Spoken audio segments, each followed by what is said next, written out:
All right. So why is it important to think about death? This is the thing. Why is it important? Well, it's very clear in the Buddhist point of view. And I mean, not even so clear maybe for some people who call themselves Buddhists, and that's perfectly fine, but they don't, there's no particular thought of karma and reincarnation. Many people who like Buddhism, and it's fine, you can do what you like, you're the boss, not Buddha. You know, you like the techniques of Buddhism, you like mindfulness, and you like these different approaches about the mind, but you don't particularly think about a future life. And as really and it takes a while, actually, you know, it takes a while to see the relevance, to see the experiential implication of this concept of karma. I remember recently at a teaching somewhere, you know, we were discussing karma in depth, and the person asked, and initially I was quite surprised because I just assumed it was evident, but it's clearly not evident immediately. This person said, it's all very fine, I hear about karma, yes, you create this, you do that, you do this, but what's the point? Who cares? He said, what's the relevance of it? And I had to really think about that, because it's the whole point. So this is why, so that what that shows, what that indicates to us, is that we have this, you know, being familiar, first of all, with the, being very familiar with the view that prevails in the world, which is the philosophical materialist view. And this is not a criticism, it's just a fact. There's a very powerful concept, which we take as a given, that, you know, you're made by your parents. And I forget even the Christian teaching, forget that one.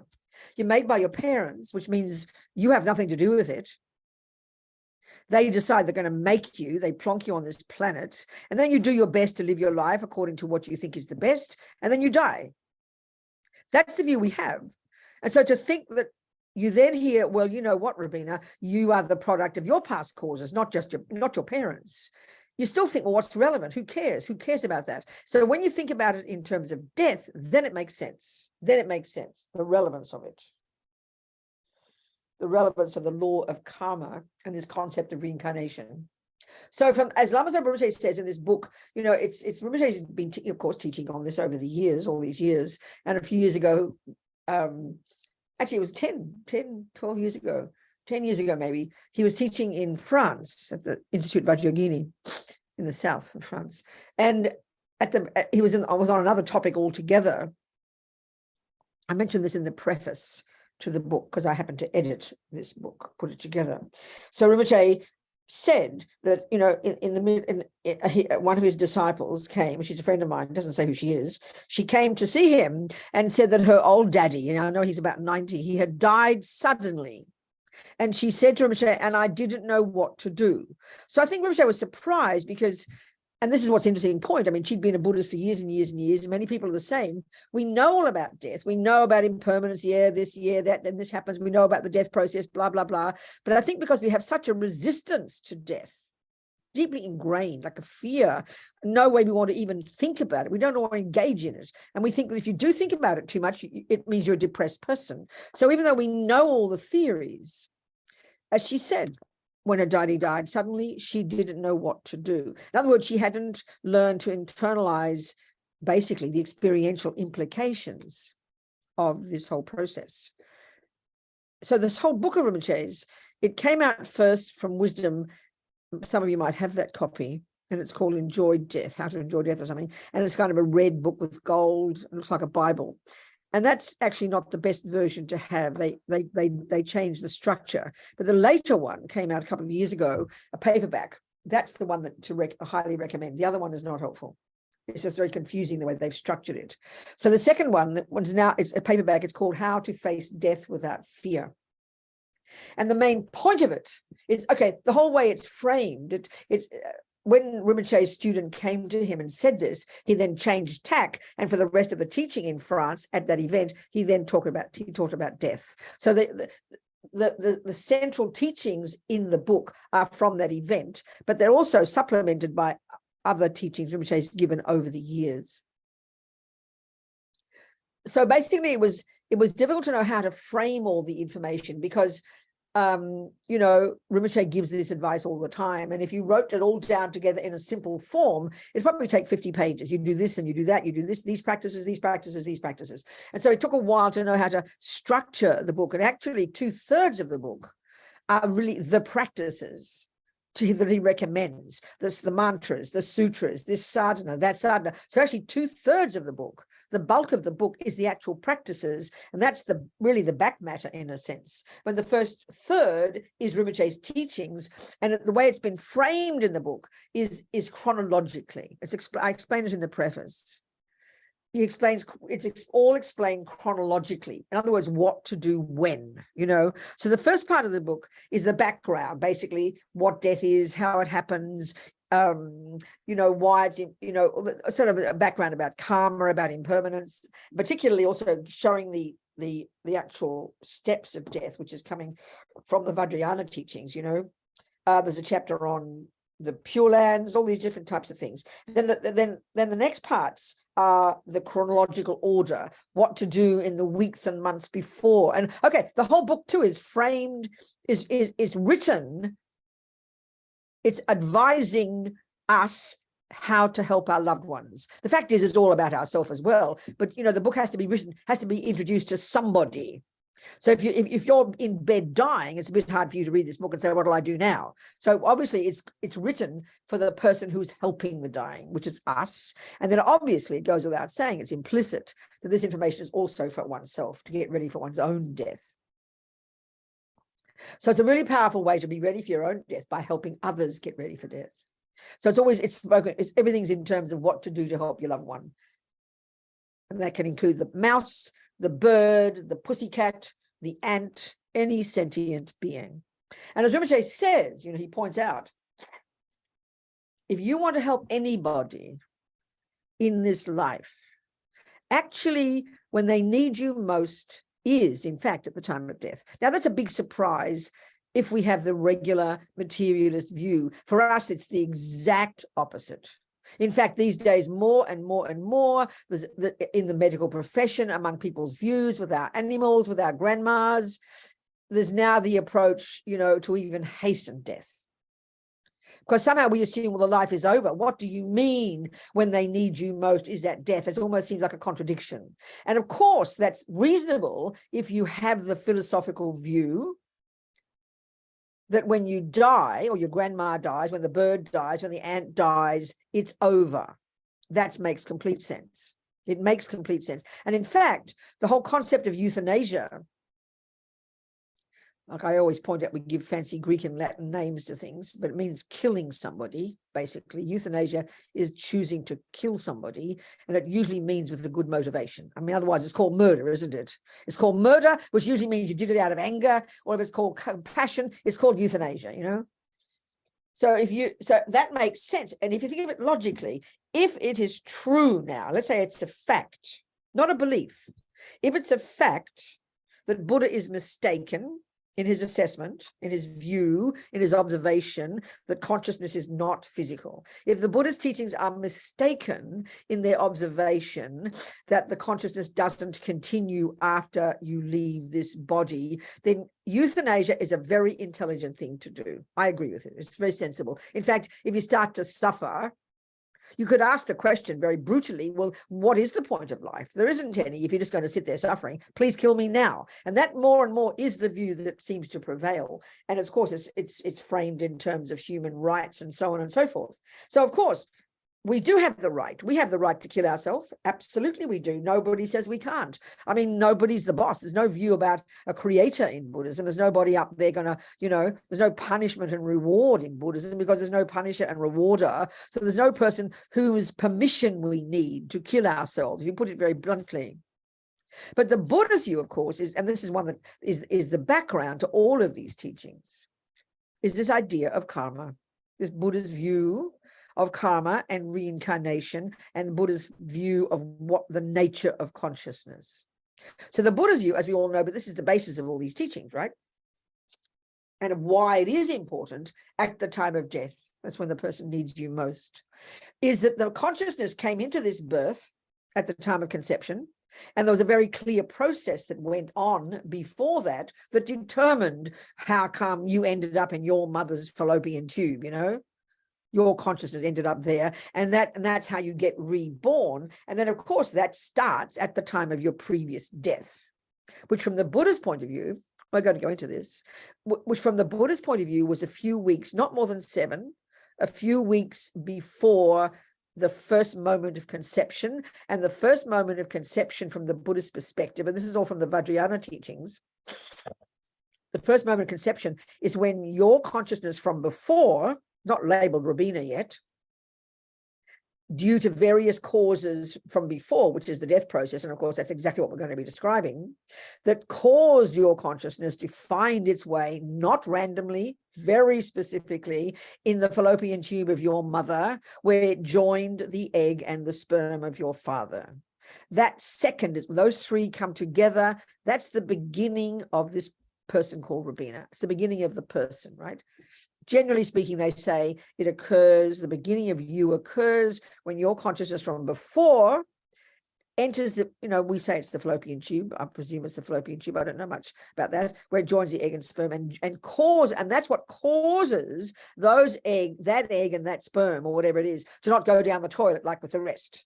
That's what causes that egg and sperm to develop into a fetus, is the entry of consciousness into it. In other words, this clear point in Buddhism that consciousness is one thing and physical egg and sperm are entirely another. And of course, that's the shock, that's the major difference between the Buddhist view and indeed the philosophical materialist view of what a person is made up of. So then the Buddha's view, this is the first point, then the Buddha's view is from that second forward, the growth of you into a fully developed person. And actually, I think it's kind of roughly referred to, I think it's described in detail in the text, and I don't have those details, how the fetus grows. But certain things occur, and then time is ready for when you get born. And then what happens throughout that life, as to what happens, whether you have happiness and suffering, whether you're sick or healthy, whether people love you or hate you, the good things that happen, the bad things that happen, and indeed when you will die, all that's determined by the karmic seeds that you brought with you from your past actions into this life. So in other words, the Buddha's view is there's no such concept of a creator.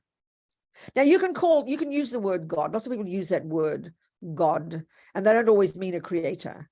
Lots of people have that concept of an all-knowing energy in the universe, that isn't necessarily a creator. I know when I was a Catholic, actually, I was a very devoted Catholic, and I loved the concept of God, but never thought of God as my creator. And I never thought of punishment and reward and being naughty and being good, that kind of thing. I just had this idea of the energy. I didn't even articulate it as a child, but I know I love the idea, for example, that God is everywhere. And it fits very comfortably when I became a Buddhist 10 years after I gave up Christianity. I gave up Christianity when I was about 9, when I stopped going to Mass, 19. And then when I was about 29 or 30, I met the Buddhists, right? So this concept of all-knowing, all-compassionate, all-wise energy that pervades the universe, which is Buddha mind, and that's the Buddha's view, is the huge difference, as we all know, the massive difference.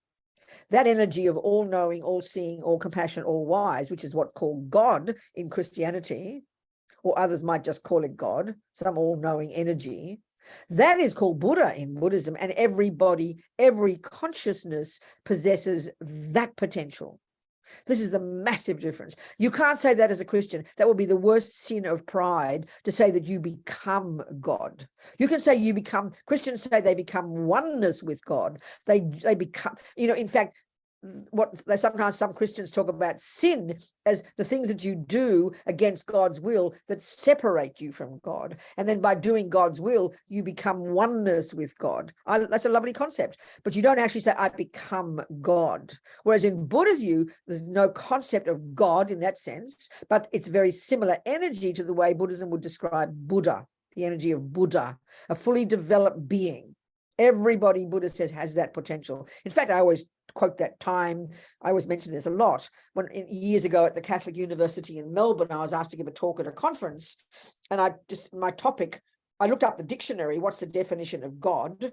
And it said 3 main qualities: infinite wisdom, infinite compassion, infinite power. That's exactly the same as the 3 essential qualities of a Buddha, an enlightened being. So, I gave a talk on the similarities between the definition of God and Buddha.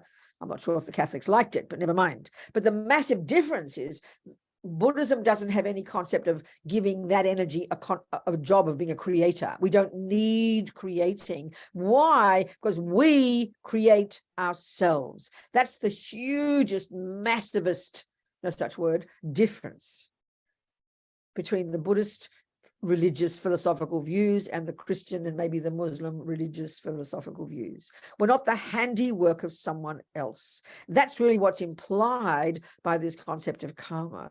And as His Holiness Dalai Lama says, it's like self-creation. So this is massive, and it takes time to internalize that view, you know. So basically, we came into our mother's fallopian tube. Nobody sent us there. No, they didn't make you. They're just merely lying there having sex, you know.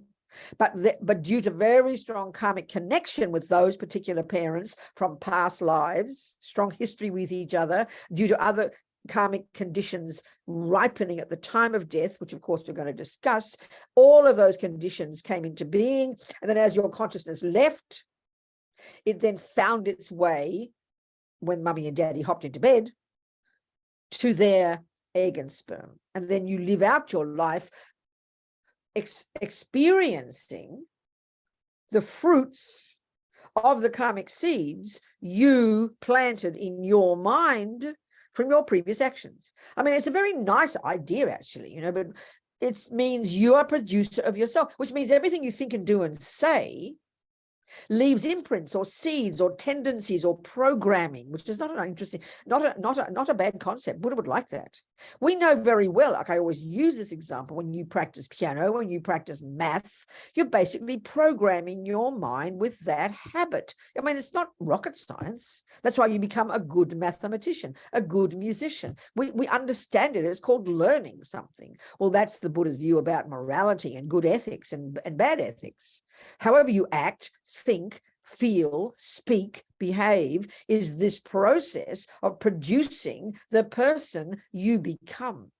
Not as a musician, not as a mathematician, but as a happy or suffering or virtuous or non-virtuous or harmful or helpful human being. It's an ongoing process, dynamic, second by second by second.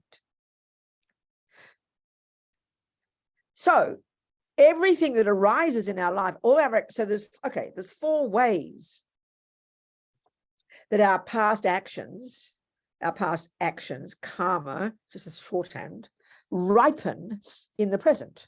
So the first one is the getting of this human body that we got, and it's not a random event, like I said. There was one,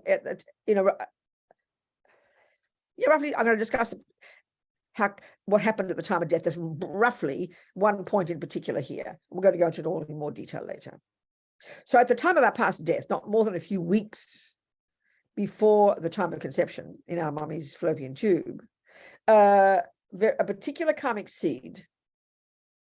There's 4 ways our karma ripens. So I use the example, we've got 4 little bank vaults, if you like. I mean, whatever, it's just whatever analogy works for your mind, where all our karmic seeds are stored. Every time you do a virtuous action, it drops a karmic seed into your virtuous karmic bank vault. Every time you do a non-virtuous action, it drops a seed into those bank vaults. Just roughly speaking, it's just an analogy. Everything you think and do and say leaves a seed, if you like. They use that analogy. So there's 4 ways, 4 bank vaults. One is the seed, the one that contains the seeds, what they call the full of a complete action. We're going to go into all this. We discussed this in the karma module. And that will be a type of rebirth.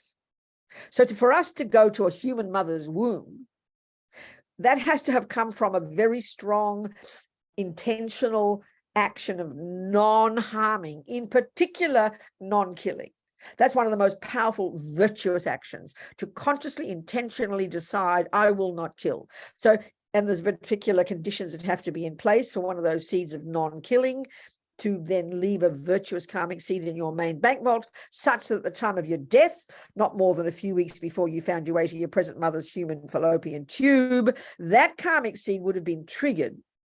And what enables that virtuous karmic seed to be triggered, this is why, as Lama Zopa says, when a person needs you most is at the time of death. It's a technical point. At the time of death, we can deduce that we must have had a reasonably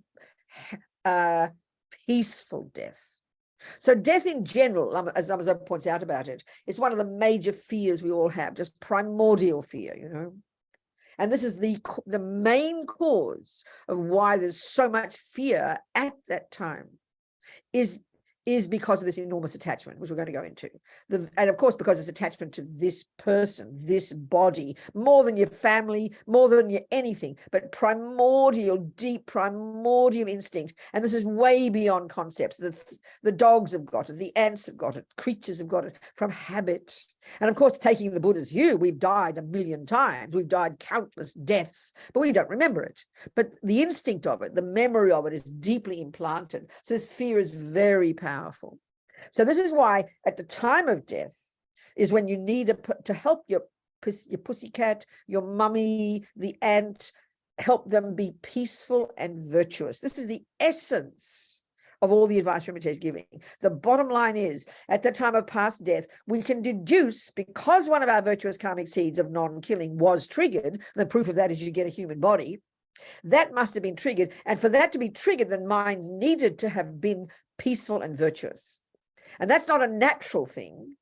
It's natural, but you need to help a person get that. Most people die in fear because they've never thought about their life. They've never dealt with death. Many people just live there, drugged out of their brains in the old people's homes or in the hospitals or in their homes. No one knows how to help them. They're freaking out, but they don't know how to help themselves. And this is a tormented, terribly sad way to die, you know.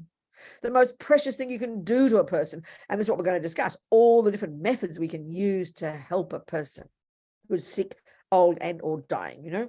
So we can deduce our mind must have been relatively peaceful and virtuous, this not more than 7 weeks before we found our way to our mother's fallopian tube, in order for that virtuous karmic seed of non-killing from the past to have been triggered, which then began as the death process started. We're going to go into that. There's 8 stages of the death process. As it began, it can take a while. It can be very short. At about the third of those 8 stages, which is about when before you start to lose the plot, you know, you still got your wits about you.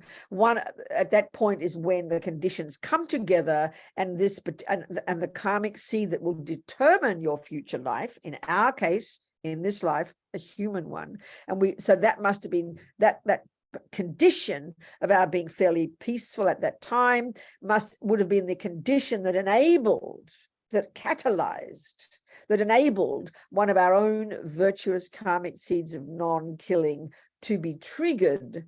And then from that moment on, we're already programmed.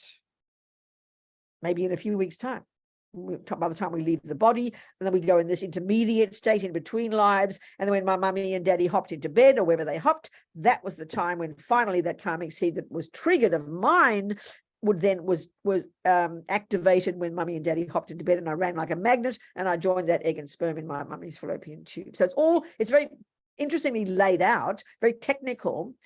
So then we need to be if this is how it happens, and we are the boss, no one's going to send you anywhere. There's no punishment and reward. There's nobody sending you to hell or to heaven. There's no concept like that. There's just no concept like that in Buddhism. So if that's the case, then we are in charge. Then we had better become in charge. We'd better learn to be in charge. That's the bottom line, you know.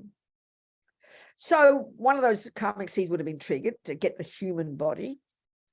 And then at the same time, at that time before you stop breathing, the other 3 bank vaults, if you like, of various karmic seeds, one of which will then produce your various tendencies in this human body, in this human mind. And we can see there's a vast difference. You've got your Hitlers and your Mother Teresas. They've both got human bodies. They both had the fully ripened result of a past virtue of non-killing triggered at the time of their past death.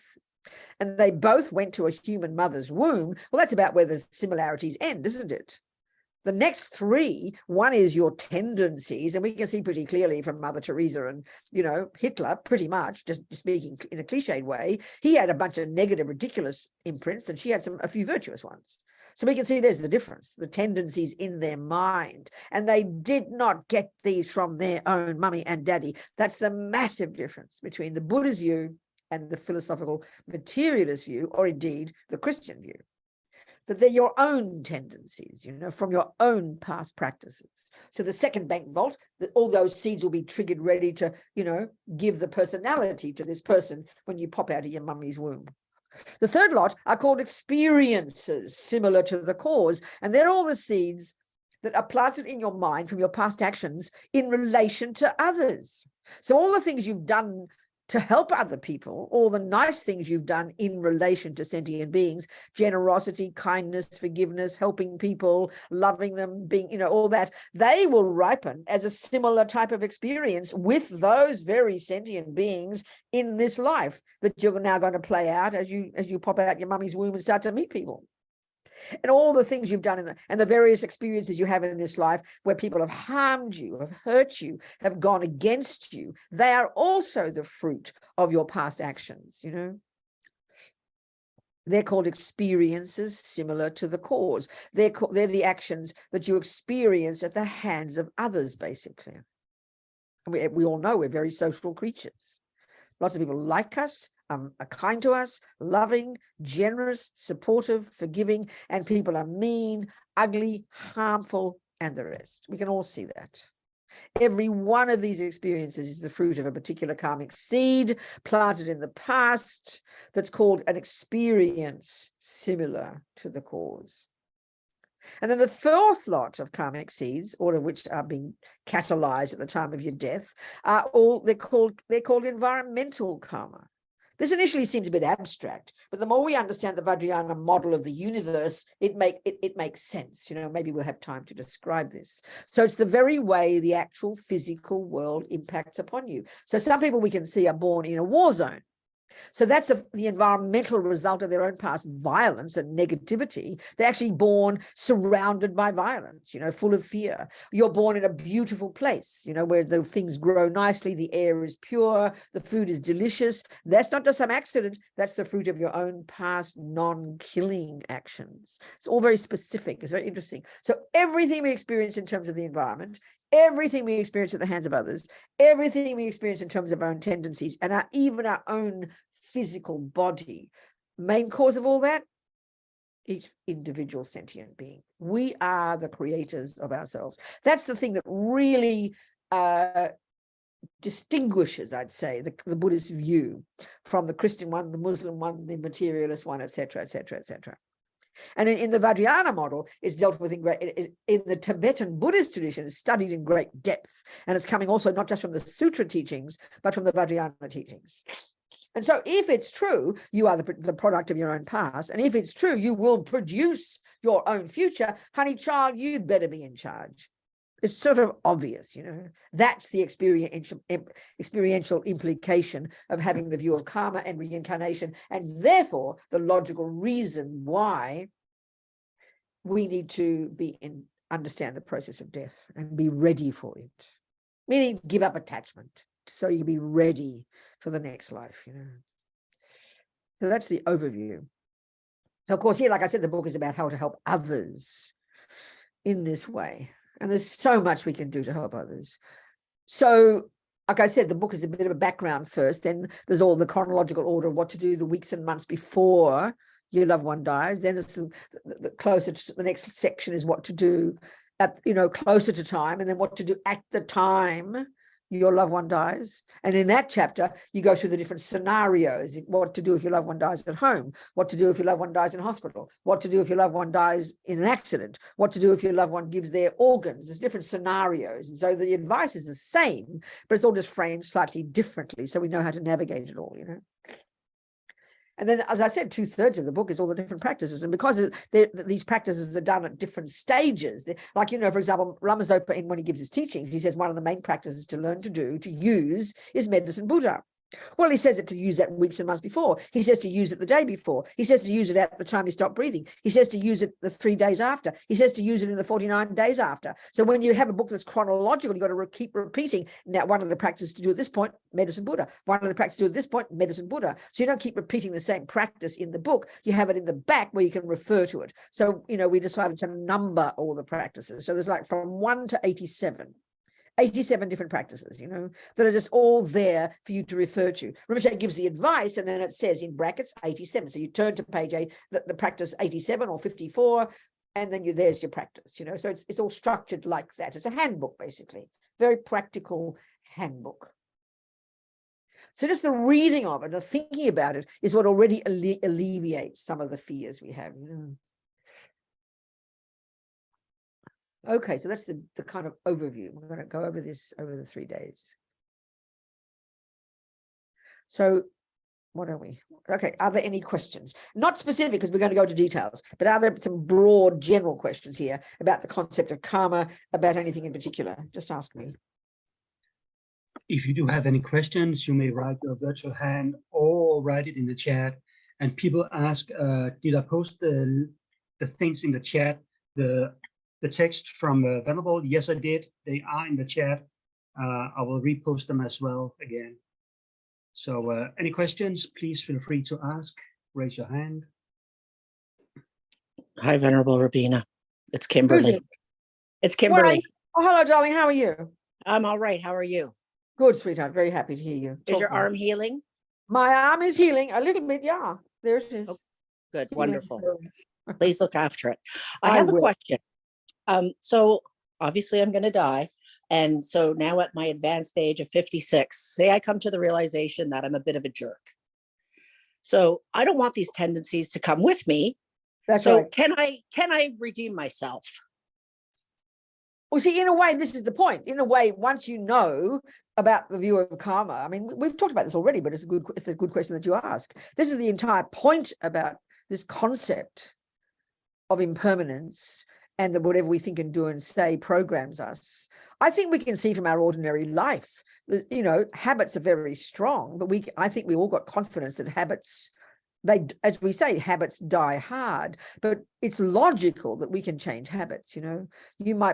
So I think that's really, I think that's our experience. The Buddha would talk about it being everything's impermanent. The mind is impermanent. There's nothing set in stone. There's no karma you can't purify. There's no weeds you can't pull out. That's the general idea. And that's very much a part of the process of getting ready for death. I mean, there's a whole section of chapters in practices, in a section of all the different practices to do. There's a whole section called what to do to purify negative karma, and there's many of those practices. I mean, this is the fundamental point, and the whole point of like whether you can say that that's part of what practice is. One is developing your positive qualities, and another process is developing the habit of giving up your bad qualities. So yes, of course, the answer is very clearly yes. Wonderful. Thank you so much. All right, good. Who else? Yes, Alona. Hi, Venerable. Hello, sweetheart. Happy to see you. It's nice to see you too. Now on European time, I can see you. Yes. Yeah. I've heard from different teachers about dream yoga. People practice dream yoga to prepare for this. Is it for advanced practitioners? Someone like me can practice that? I don't know about dream yoga. I've never done any courses on it. And of course, there would be masses of teachings on it because it's the subtle mind. You've got your gross consciousness, which is what we experience in daily life. And then when we go to sleep, we know we have this weird and wonderful world called dreams. And that, from the Buddhist perspective, is your more subtle level of cognition. And indeed, as we progress spiritually, we can learn to have control over that as well. There's no doubt about that. But I mean, when you say in order to be ready for death, I don't know. I mean, what have you heard about that? I don't know about that. I've heard that, like when you go through dying process, so you can, in dream yoga, if you train yourself, you can have control, I guess. Okay, it's clear. Listen, if you can, in your daily life, Alona, if you can learn to effortlessly control your body and speech and learn to control your mind when negative qualities are there and instantly turn it around to become a virtuous thought, and therefore not to have anxiety and worries and fears and be really on top of your mind. And if when you go to sleep, you can be in complete control of your dreams, then, honey child, you're qualified to be able to help yourself with your dreams to die well. So start humble, start simple, and dealing with your body, speech, and mind while you're at the grosser level. And then, of course, course you can practice. I mean, there's one chapter in Lama Zopa's book, which I will read out, and which you need to read, and I think it'll give you answers immediately. It's called Death is What the Yogis Have Been Waiting For. That's explaining and how if you've taken any empowerments where you visualize yourself as one of the Buddhas, it's especially the highest yoga tantra practices, they are totally constructed to enable you to practice going through these various stages of death, and you faking it in your meditation, basically. They're the really powerful practices that we learn. They're the ones that will definitely prepare you for death. So yes, of course, all this is theoretically possible. You understand? Yes, thank you. Okay, good. Who else?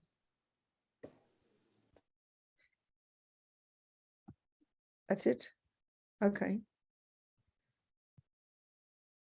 So I think, let me just get Lama Zopa's book up, and let's go through some points. We'll just make commentary.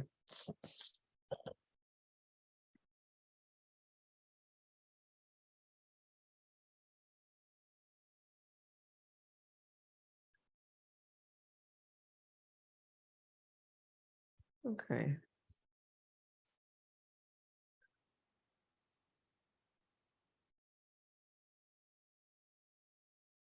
Okay, all right. Oh, that's just that. That's no good. Sorry, I've got to find it. I haven't got it here.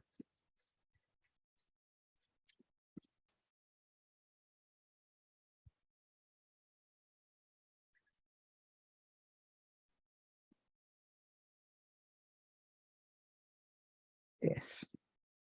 Okay. Death.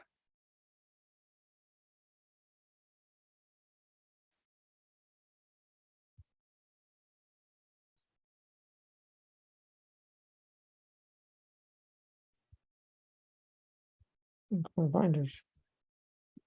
That'll do. All right. So, okay.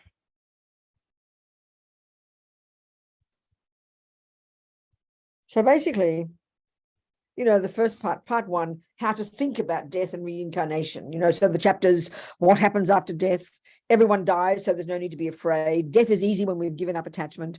Get ready for death by living life with a good heart. The best way to live and die, practice the 5 powers, is a particular approach, and then pray to be reborn in Amitabha's Pure Land. So these various points here. So what happens at death? Basically, Rinpoche describes, he describes the death process. So maybe why don't we start with that? There's that, and then of course there's the different ways to help your loved ones. But when you know the death process, when you're familiar with this process, it's easier to then get a sense, especially if you're living with your dying person, you get a feeling of where they're at and what's going on, So why don't we just go through roughly the death process itself? And this is from the Vajrayana point of view. So just recently I've dealt with 2 different dying people. One was my sister, and one was Freddie, who died a few days ago in New York. And he was like 97. My sister was 79 or something. And in both cases, I was trying to follow the instructions and what they say that so it was just interesting to sort of try and see if the instructions matched the experience. I didn't have much experience, but it was just an interesting experience anyway. So the thing is, the death process, basically, and this is the Vajrayana model, we've got gross consciousness, which is a sensory consciousness. This is how we function from day to day. We live, they call it gross or coarse consciousness. So, of course, this is all that's posited pretty much in the materialist, philosophical, so-called scientific views. I'm not criticizing, I'm just making the point. So that's when the brain is functioning, the heart is beating, the nervous system is working, the body's all warm and toasty, your senses are functioning. That's the grosser level of consciousness for the Buddhist view. And then this is why this death process is described in terms of 8 stages. At the fourth of these stages, which is when the gross consciousness has ceased, meaning your eyes have ceased, your ears, your nose, your tongue consciousness, your tactile consciousness, according to this model, they've ceased by that point. And by the fourth point, roughly speaking, at the first level, various things occur at each of those stages. We'll go through it in more detail. At the first stage, your eye consciousness begins to cease. At the second stage, your ear consciousness. At the third stage, your nose consciousness. And the fourth stage, your tactile and your tongue consciousness. But also at that point, that's when your breath stops. So that's what we call death, isn't it? And this is where it's a major point to really get some clarity about if you want to take the Buddha's view and you want to apply this in helping your beloveds. So when Freddie died, there he was. I'd been going up to see him. He's up in the Riverside Drive, 30 minutes north of where I live in Manhattan. And there he was most of the time in a coma. He was like 95, 97 or something. He'd be conscious occasionally, but most of the time, you could say, his gross senses were functioning, not very well, but his mental consciousness, which actually in its nature is more subtle. Mental consciousness, which is all the thoughts and the feelings and emotions, that actually in its character is called subtle. It's functioning at a certain level. We do function at a level of conceptuality. We can see that. So conceptuality is a very gross level of our mental consciousness. And that is how we function in a day-to-day way. So when your gross consciousness has ceased, the grosser level of your mental states has also ceased, the grosser level. But it's mainly the senses. So there was Freddie, half the time in a coma. But you could say, even though he was in a coma, this is the point, his eye consciousness wasn't working, his ear consciousness wasn't working, his tactile consciousness wasn't working. And this is what we call sleep, isn't it? You can touch a person who's fast asleep, they won't feel it. You can open their eyelid, they won't see anything. And this is the Buddhist model. The grosser level, those air energies have sort of absorbed it slightly, and they're not functioning. So when he stopped breathing, you can tell immediately the difference. He looked like, we say a person looks like death. I mean, he looked really old and grey, and for a while he was on hospice mode, which means he didn't take any food for weeks, I think. But when he was dead, it was a big, big difference. You could see it was completely different. I went in the morning, he died a couple of hours later, So that for the Buddha, that for the materialist view, that's death. But very simply speaking, it's not death yet. As Lama Zopa says, the grosser air has ceased, the breath in and out, but the subtle air, the subtler level of this wind energy, they call it. It's in the same as the Indian system, as the Vajrayana. This prana, they say in Sanskrit, the subtle wind. So that was still existing in his body, and therefore the various mental states were still existing, and that's what when we go to sleep, that's equivalent to death. It's the same process technically that occurs, but just not as dramatic. Because when you go to sleep, you're still breathing, aren't you? But basically, the grosser level of a consciousness have ceased, but just temporarily. And then you wake up in the next day, and they come back again. But in this one, the death process is equivalent to the sleep. But of course, you wake up when you wake up in another body, not in the same body. So that when you stop breathing, it's very clear for the Vajrayana model, you're not dead yet. And they typically say, and this is what's recommended by the Lamas, what's recommended by Lama Zopa, that if you can, the ideal scenario, once the breath has stopped, which is about in part 4 in the book, what to do is, ideal is to leave the body alone for at least 3 days. So typically in the monasteries, once you've stopped the gross consciousness, in the now model, you're ready for the body bag. Now you're ready for the fridge or whatever, and you get cleaned up, and then they say you're dead. So when my sister died, it was a bit comical, really, because all my sisters, we were all brought up as Catholics.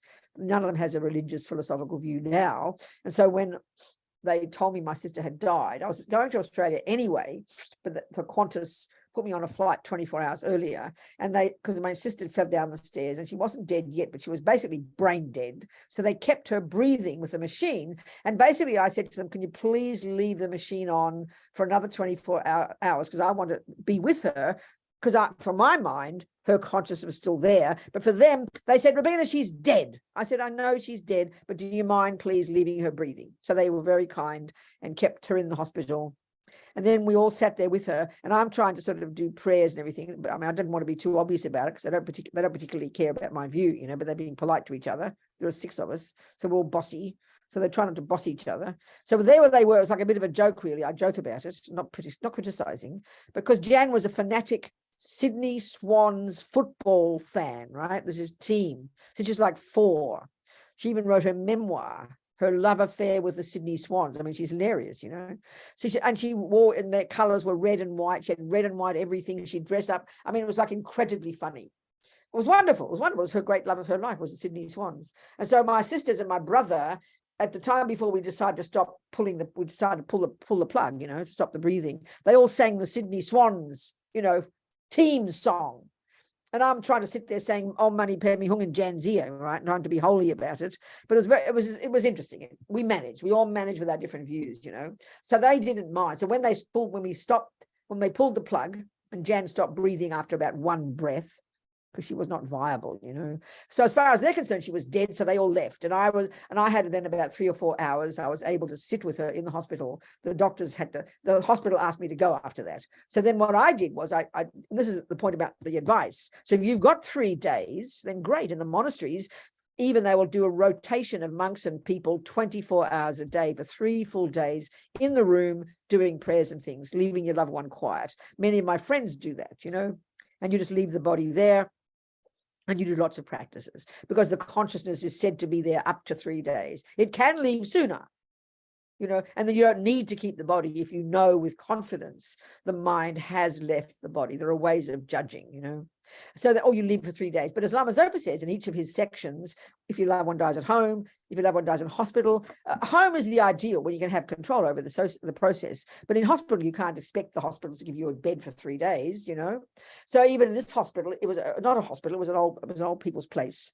They allowed us a few hours with Freddie. And so, you know, what we decided, the person who was in charge of Freddie's, you know, business, I suggested to him, well, what you can do, and Lama Zopa recommends this, you can in fact keep the body in the fridge at the mortuary or at the hospital, you know, so you wheel the body very gently, because technically speaking the consciousness is still there. You don't try to disturb the body, and you put them in the fridge, and then you can do all the prayers and practices for those 3 days. And so that was agreed that we would do that with Freddie. With Jan, no, I didn't want to ask my sisters to do that, but they had to keep her in the fridge anyway because they had to do an autopsy because she fell down the stairs. So in fact, she ended up staying in the fridge for a couple of days. And so lots of people were doing prayers for her.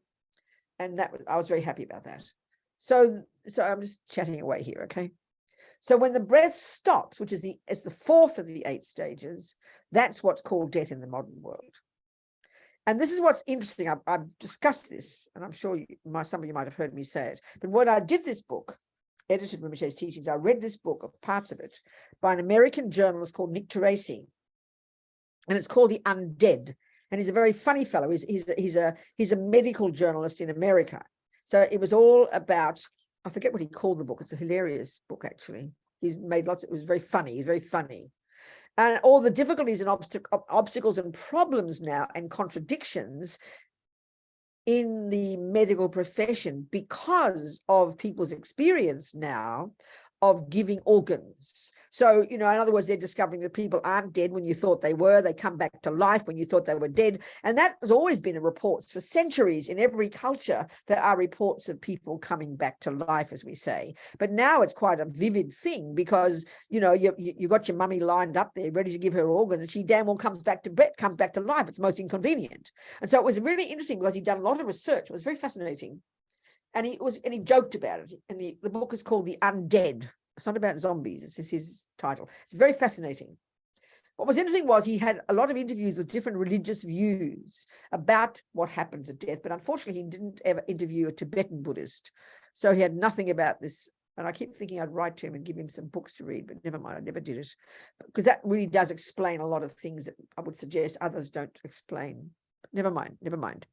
So it was, so particularly, see, the key thing is, as Lama Zopa said, in the chapter, after you've stopped breathing, there's, you know, like I said, there's a chapter called, there's all the different scenarios, what to do if your loved one gives their organs.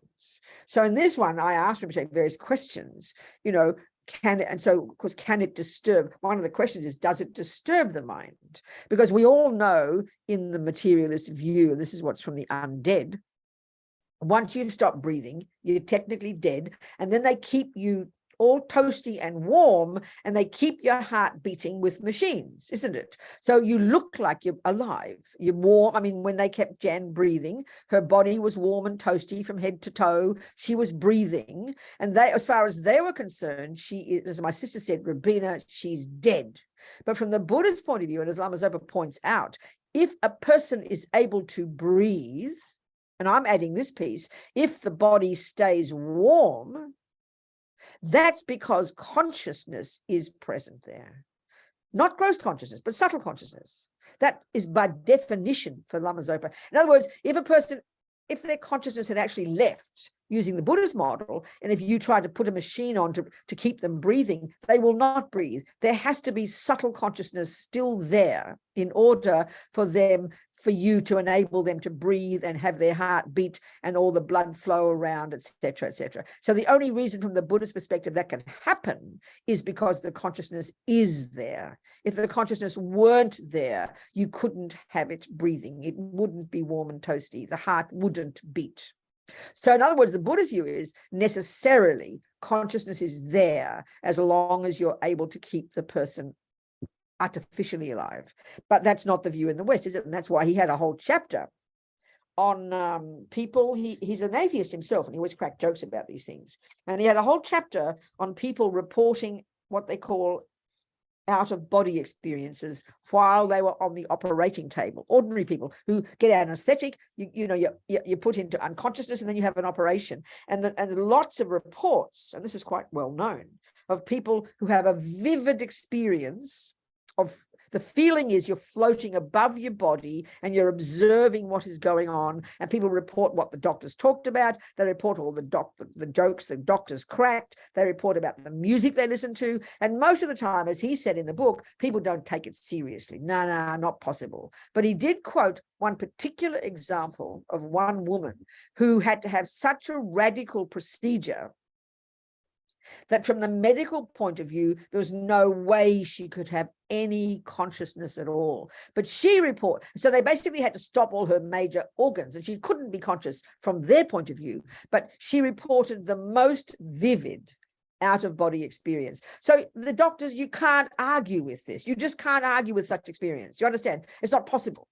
As far as they were concerned, there was no way on the planet could she have any awareness, but she had the most vivid awareness of exactly what was going on. And that's the proof for the Buddhist one of this concept of subtle consciousness. So I can see your hand there, somebody, but we'll discuss. So that's your subtle consciousness. Now, that's the same as it occurs every time you dream. That's what occurs when you have out-of-body experiences. Technically, you're not out of your body. This is a really important point. You don't actually leave your body, but the experience is as if you are outside your body. But if you were technically outside your body, you would be dead. But that's the experience of the subtle mind, like you're looking on at something. That's how when it's how it is in dreams. It's how when you have memories of things, you feel like you're looking on at something. You're observing it from the outside, but your mind still is in your body. It's really crucial to understand that, because the subtle level of mind has a very different way of cognizing things. And subtle mind, this is also a very interesting point, and this is really a major point in terms of how you help people. The subtle mind is related to sound. And so even if you're unconscious, you can definitely hear mantra, you can hear people talking, and that's exactly what they do when they have out-of-body experiences. The out-of-body experiences, they can not only hear what the doctors are talking about, but they can also see it. That's really powerful. Many people have those kinds of experiences in their dreams, for example. And I remember years ago when I did my first main long retreat, a Vajrasattva retreat, a 3-month retreat, soon after I became a nun. We did a 3-month retreat in Tushita in Dharamsala. And I'm not much of a meditator, but if you sit there for 3 months meditating 12 hours a day, something has to happen, So I remember for a while, because it was the rainy season, we would have our nap at lunchtime. And I remember vividly for about a week, I can't remember now, I had vivid, what the world calls lucid dreams, vivid, clear dreams, which is just subtle consciousness, which is the same level of consciousness as what you are in a coma or dreaming. But what was interesting was I had also complete awareness of what everybody all around was talking about. I didn't see them, but I could hear all the talking on the outside, what was happening in the kitchen, all the conversations, but I was asleep. I didn't have an out-of-body experience, but my subtle consciousness was vividly aware of the sounds. And so this is a major thing to take into consideration when you try to help animals and your grandma when they're in a coma. Just because they're in a coma doesn't mean they're not aware. And this is the proof of it. That's why it's so important when the person's sick and dying, even if they're in a coma, as Lama Zopa always says, it should be totally peaceful, totally quiet, because when you are at the subtle level of your mind, you're much more sensitive, and as you're dying and getting sick and more sick, you're getting closer to your subtle consciousness, so you're much more sensitive, to the tiniest shift in the environment, in the energy. So that's why, in a way, with great respect to doctors and nurses, hospitals are about the worst place to die. There's so much noise and other people's dramas, and it's just not a good way to die. It's the most important thing is to be so quiet and peaceful, no sound other than the Dharma, other than the prayers and mantras and things, And this is because you can be very aware, even when you're in a coma. And that example of out-of-body experiences is such a good example. So the point is then why it's a difficulty, as Lama Zopa says in this book, in this chapter, What to Do If Your Loved One Gives Their Organs. He says the hospitals have to be very careful, because the fact is, when you have your, if your mind is still in your body when they cut you open, it could be very disturbing. It could be very distressing. And I'll give you an example from his book. But most of the time it might not be distressing because you won't be aware that they're cutting you open. Because you can have what they call out-of-body experiences even when you're technically like being kept breathing. And this is one example of this one woman, and he quotes it in the book.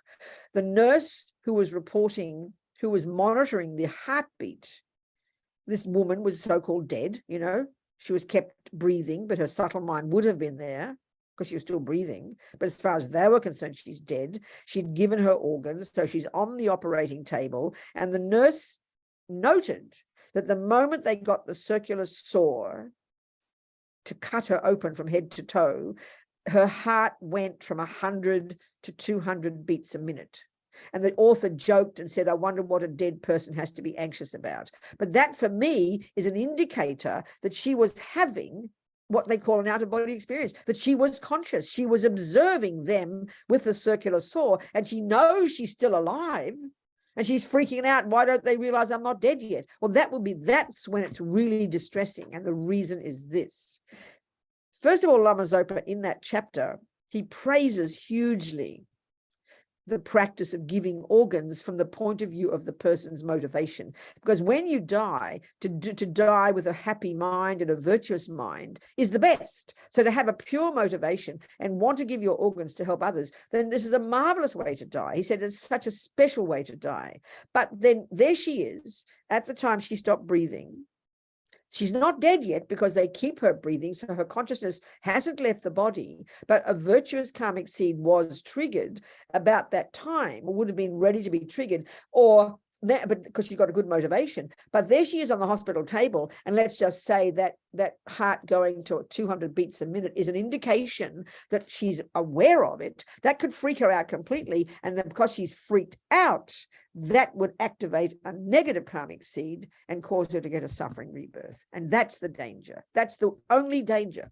I mean, as Lama Zopa says, even after they've cut your organs out, it's still, don't assume that the consciousness has left yet. It could still be there. And there's certain things you do, and we'll go into these stages. So the key danger at the time of death is that a person freaks out, whether they're dying in hospital on their own, having a panic attack, whether they're angry, upset, whether there's emotions all around, the family come and shout and yell and talk to daddy about the will. The key thing is to be peaceful and quiet in order for the person, for a virtuous karmic seed to be triggered. And then for the next 3 days, if you've got them there, to as much as you can to make it peaceful. Don't disturb their body. Don't just start cutting them open. Don't, clean them.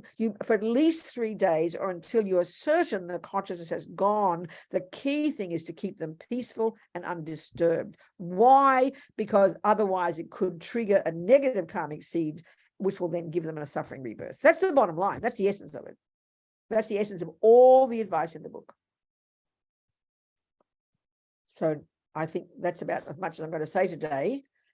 Overview. We're going to go into details as we go along. So now ask me some questions. Yes, Ariella.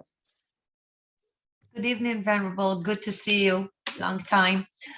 So I have two questions. One, so what is the proper, correct way to donate organs? Because I'm an organ donator, and I think it's very important for the living. So how do we do it? Well, you have to make this is you can't. There's nothing you can guarantee. So let me explain, Ariella. Did you get what I said about so far about the woman whose heartbeat went to 200 beats? Yes. You get that? Yes, that's why I'm asking.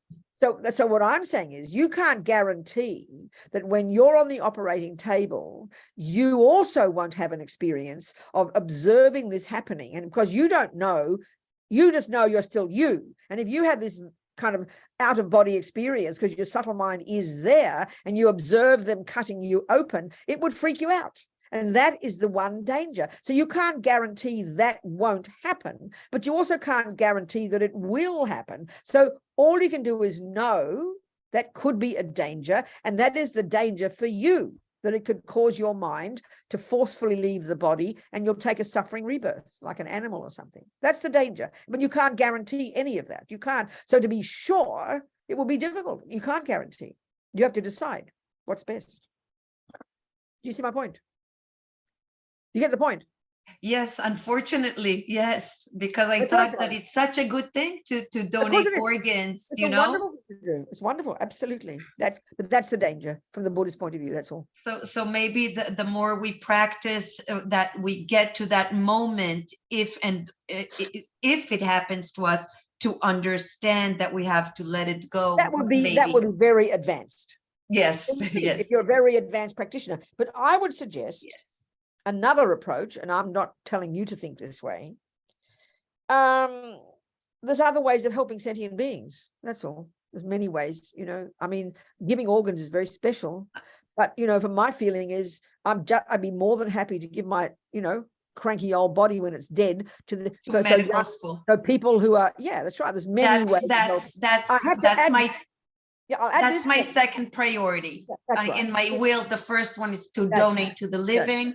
And then after they're done, to the Tel Aviv University, so my grandchildren can have a good doctor. But I must say, you know, I know exactly, but I must say, I have to add this point because you'll see it if you read the book. He was very cynical about the profession. He said it was very elitist. He's not being absolute about it, and there's a lot of really not very ethical behavior. Like there's forcing the laws now in many countries, especially in Europe. The law is now that you will give your organs. You have to be forced. You have to be conscious. You have to, it's automatic. Before it was, you had to show you want to give your organs. Now the default is that they will take your organs unless you consciously say otherwise. And that's because the industry is manipulating it. And he was quite clear about that. He was quite shocked about the lack of ethics of some of the people. That will not work in Israel because of religion. There you go. That's right. That's right. It won't. It will never. There you go. Happen here. Yeah. And if I may ask my second question. Yeah. In regards to our conscience and what we call a clinical death, that we go out of our body and see what the doctors are doing. How does the Buddhism or maybe, I don't know how to ask my question, prediction in dreams? You know, many people prediction in dreams, to predict the future in your dreams. Many times people. What's the question? How does Buddhism see that? That's okay. That's what your subtle consciousness is capable of. At some point, as we advance as practitioners, and I'm talking about it properly practiced advanced practitioners, when you're able through meditation to get what they call single pointed concentration, which is necessarily a subtle level of mind. And I'm talking about people who can accomplish that every day. not just hit and miss. One of the consequences of that is that you just naturally have clairvoyance. That's in great depth. It's detailed in all the Buddhist, and this is before the Buddhist. This is a capability of all minds, but we tend to think of it as a bit hit and miss in our culture, and people either can do it or they can't. But that's a natural capability as you progress spiritually. But some people do have random moments of these experiences, don't they? And that's perfectly reasonable, because when the mind is more subtle, the subtle mind itself can cognize phenomena that are more subtle, such as the past, such as the minds of others, such as the future. This is very naturally a part of your spiritual development. But some people are going to have it randomly without seemingly learned how to do it. And that's the only way we understand it in our culture. But it's all there as part of the process. And that's a way to benefit sentient beings, you know, when you can have accurate understanding of their mind and know how to help them. Do you understand? Good, darling. What else, people? There's a question in the chat Good. asking, at what time do we do the hair talk to transfer to consciousness to a pure land? I can't hear you last. What did you say? At what time do we do the hair talk? The The tapping which of one? the head. The what? The what, darling? The what?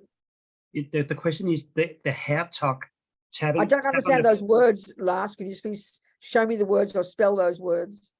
The hair talk tapping on the crown when Can you to read? Can you transfer please spell the words? Hair something. the hair talk, like doing this when you talk on the head. I mean touch. Yeah, it says Spell the words, please. Spell it. AARARTUG, the hair talk, tapping on the crown. I mean tapping on the crown, pulling the hair or tapping on the crown. That all comes in the process we will describe when the time comes. Yeah. I will describe all that when it comes. So patience from the person who asked. Yeah. No, just it'll come in time. It'll come in the process. So I'll describe it. Right. It's at the time. Yeah, I've got to go into detail. I'll go into that later. Okay. What else, Yes. please? Alona has a question. Alona, yes, darling. Yes. In the book, you have this at the introduction. Write it down. So write down what you want to Sorry, practice. what? No, I don't have. That's Lama Zopa teaching. That's Lama Zopa saying. It's the instructions by Lama Zopa. I'm sorry. He writes, so write down what you want to practice at the time of your death and how you want to die. So I just want to ask What Lama you. Zopa means by that is he always sees that Westerners love to take notes of everything. So write that down, he said. Make a plan.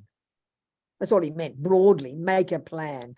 How do you want to die? Really make a plan. Really think about it. In other words, what he's saying. Most we just gloss over it and, oh, yes, I'll die soon. And then we just change the subject. That's what he meant. No, I want to have a plan. And I think it's great advice. Okay, so I want to make a write plan. it down. I want to know, like, I understand the practices and I understand this, it's like, what I have to do and what I have to practice. But how do I want to die? I don't know if I have choice in that. What do you mean? How do I want to die? Well, what do you think it means? Speaking simply, what do you think that means? Speaking very simply, Alona. What I think it means, what I think is I like to die with a virtuous mind. Precisely. In an environment where you're supported by people, you're hearing your teachers' voices, you're hearing their practices, and you're being virtuous. Of course, that's exactly the point. Exactly. Yeah. I don't think I'm going to have people around me, but at least I'll try to have a virtuous mind. I'll work on it. I'm working on it. Start again. What did you say? You can't have what? I don't think I'm going to have many people around me. Excuse me. You've got to start. Why do you assume that? You have to want it. You have to want it. You have to want it, Alona.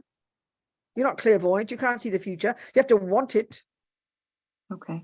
Would you want that? Would you want spiritual practitioners, your Dharma friends to be around you, supporting you at the time of death? I would love that. Like that would be the best. Then you must want it, Alona. Okay. And then if you can organize it to make it happen, you're in charge. Do your best. And then you practice accordingly. And then, you trust the process of karma. Okay. Do you see? Yes, I see. Decide what you want. You decide, I want. And, if you don't have a person there, you want someone to be on Zoom or on a phone. I mean, there's many things we have available to it these days to make. You have to just say, oh, I won't have people. You don't say like that. You say exactly what you want and you map it out and you try to have it.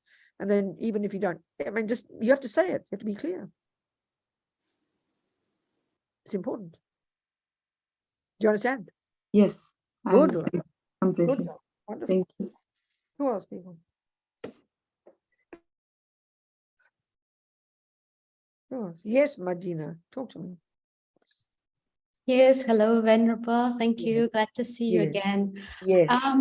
I would like maybe to have a little bit more like a discussion and then a question, because recently one distant family member died, and then few weeks later another distant family member died. And because I live abroad from my family, like far, I am never part of funerals or wakes, so I don't have much personal experience with people dying or death.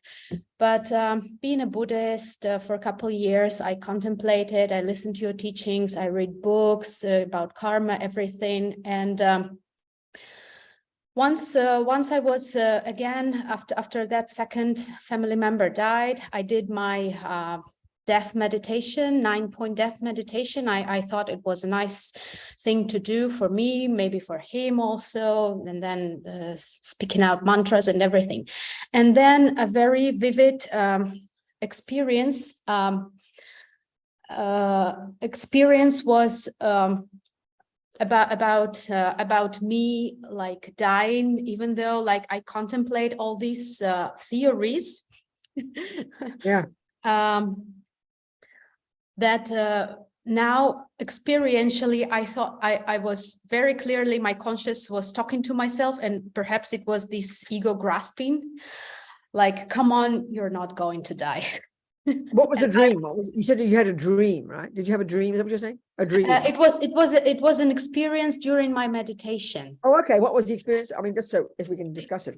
Is that the point? Yeah. So I was meditating on these 9 points. Yeah, good. And what happened? Step by step, taking time, Good. very Yes. like Yes. concentrated. Wonderful. And then this very vivid thought arose that even though now you're debating to yourself that this will happen to you, like you teach all the time, like in the morning, in the evening, when you read news and everything, I try to do that, try to remember it. Yes. But this time, my conscious told me, no, you are not going to die. And it was very vivid. And I was very shocked. I was very surprised.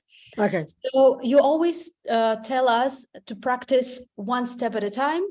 And maybe you have a recommendation, what particular step is like the first step to actually realize this impermanence, because now I mean, you're doing it, Madina, you're doing it all perfectly. And because a thought popped up that you said you're not going to die, well, straight away, you know perfectly well it's not a true thought. It's not a true thought. I mean, it doesn't mean you're going to die today.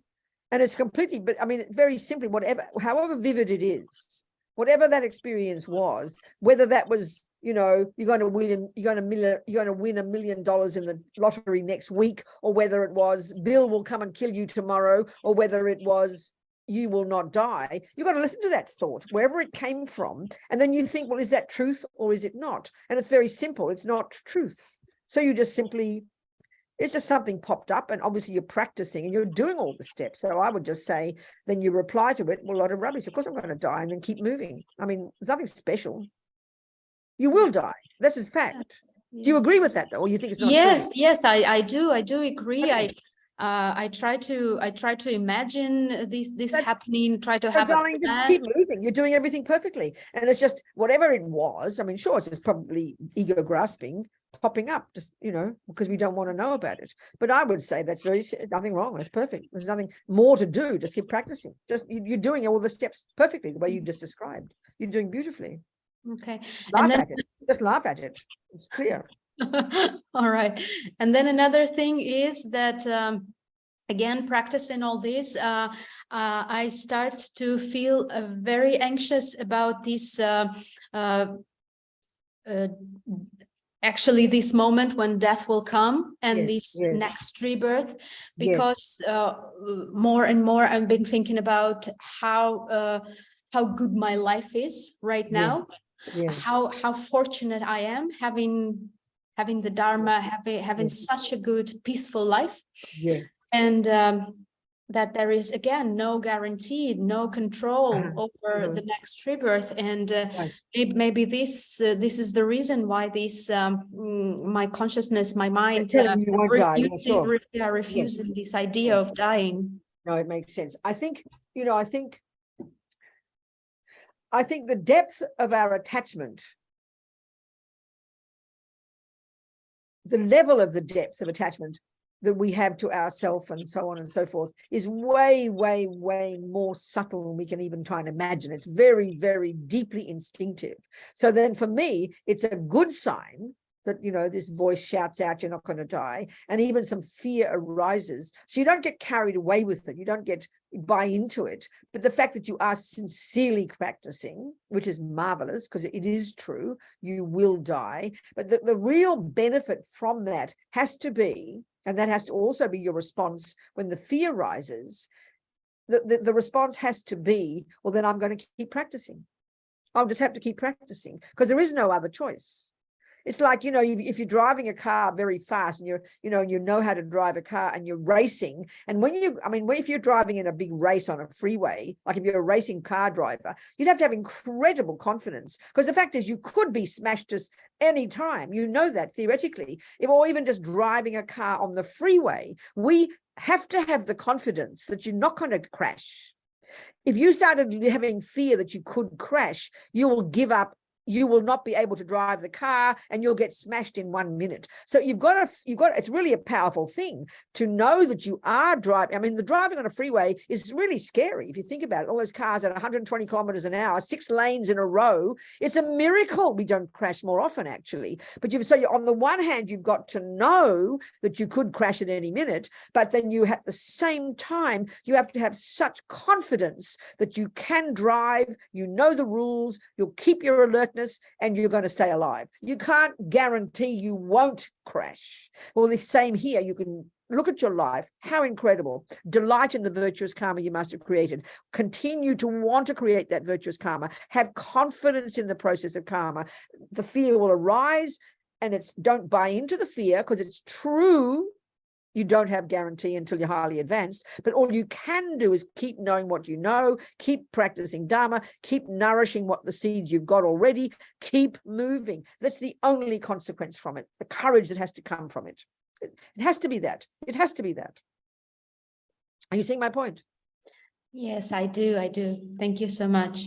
We've got to have confidence. If you've got confidence in this law of karma, if you have confidence in it, like the laws of driving a car, you've got to do it with confidence, not naivety, not arrogance. Oh, I'm not going to crash. That's naive.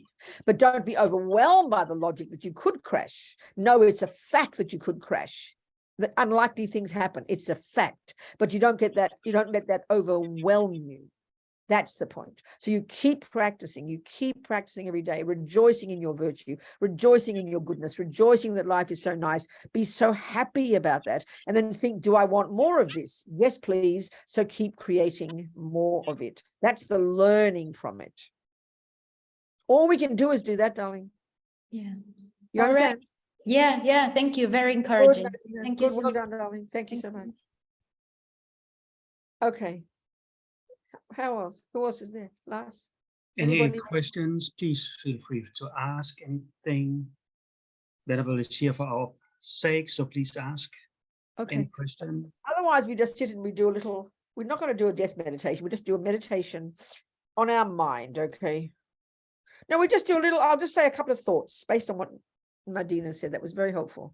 Her points were very good, actually. So just close your eyes, relax, be natural, be normal, sit up straight, but be very natural, okay? And then just contemplate, just think, right? Here I am, very vivid, me in this body, you know, experiencing the fruits of my past. And none of us have any idea, even if like you've been told you're going to die, like some of you in this group right now, I know some of you have been told you're going to die, but you can't even guarantee it's like when they said, you could get, the person with death row could still die 5 minutes before that time. So it's not certain. So know that, just get a feeling of this feeling of wanting to feel like an impermanent person. The instinct of ego, the deepest instinct is to see yourself as self-existent, but that's really subtle. But the next really profoundly instinctive view we've got in the mind is that we're permanent, which means not changing from moment to moment. We have a very vivid feeling, don't we, of being set, stuck. This is me, concrete. You look in the mirror every day, you're not the same person as 10 years ago, not to mention yesterday, but there's a feeling very deep that I'm permanent, meaning not changing from moment to moment. This is very powerful, So we say, well, Robina, honey, you are impermanent. You are think like this, you're gradually, every breath you take, think of it as like you're driving in a car, and every kilometer you drive, you're getting 1 kilometer closer to your goal. And this is a good analogy, like death. It's like we get in a car and death is the goal. When we so can't stand the thought of that goal, it's like as you're driving, you still feel like death is just as far away, but it's not, it can't be. So have a feeling of being this dynamic, moving, changing, impermanent person, rather than this concrete feeling of concrete set in stone me. The same me that woke up this morning is the same me that wakes up tomorrow. No, it's just not true. And it's quite subtle, where this work in progress, we're moving every breath, we're moving towards the end of this life. So what we're going to talk about in other classes is a very wonderful approach, is not just getting ready for death, but there's a really major approach, which is very uplifting, is getting ready for the next rebirth. So if that makes sense to you even now, we'll go into it next week. Think, I'm not just getting ready for death. I'm moving towards the next rebirth. Think like that. And that's uplifting as something, rather than just falling into a black hole. Ready for death feels like you're just going to fall into a black hole, isn't it? It's too scary. So just have this feeling of movement, moving forward, dynamic, not concrete, not stuck. Constantly moving, every breath you take. Impermanent.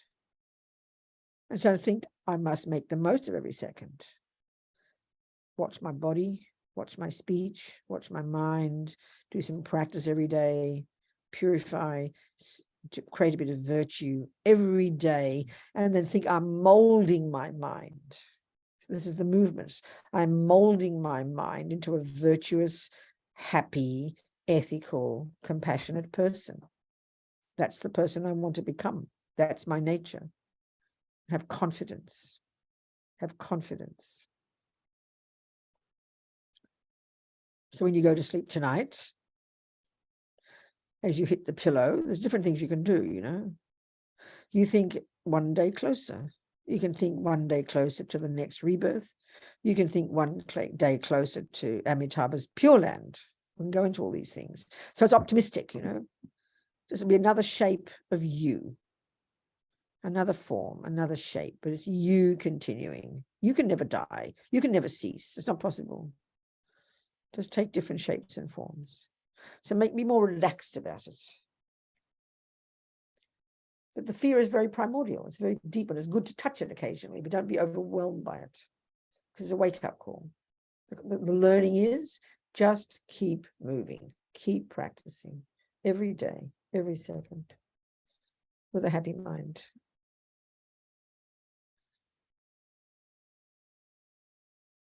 It's all okay. Everything is fine. Changchub Sem Chog Rinpoche, Ma Ke Panam, Ke Gyu Chig, Ke Panyam Pam Me Pa Yang Gong Ne Gondu Paba Shog, Gewa Din Yudu Dag Lama Sange Drubgyune Drowa Chikyang Malupa Dei Sala Gurpa Shog. And that's all. That's it, everybody. Thank you, Venerable. Just think Thank you. about the things I've said, read a bit of this book, read the course notes, or get Lama Zopa's book and just read and think, and we'll go into more details next week. Thank you, sweethearts. Thank you, Venerable. Thank you, Venerable. Thank you, everybody. Thank Much you. love. Thank you very much. I love you. Ciao. Thank you. Thank you, everybody, and hopefully see you on Monday with Jesse Sharap at 6:30 Swiss time on Zoom or in our center.